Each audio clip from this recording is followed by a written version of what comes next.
আবেদিন কাদরি, আপনি গাউসিয়া কমিটির প্রোগ্রাম পেলে লুবনীয় প্রোগ্রাম মনে করে দৌড়ায় যান।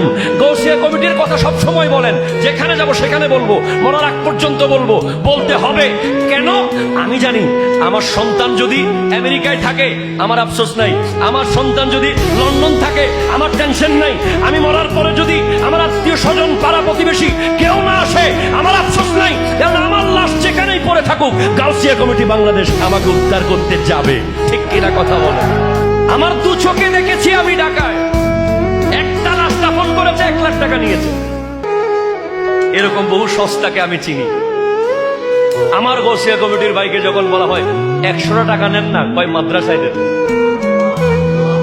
আমি ওপেন বলেছি ঢাকায় আমার মসজিদে, আপনারা যদি এমন আরেকটা সংগঠন পান যে আপনাকে 10 বছর পরে দাফন করার দায়িত্ব নেবে,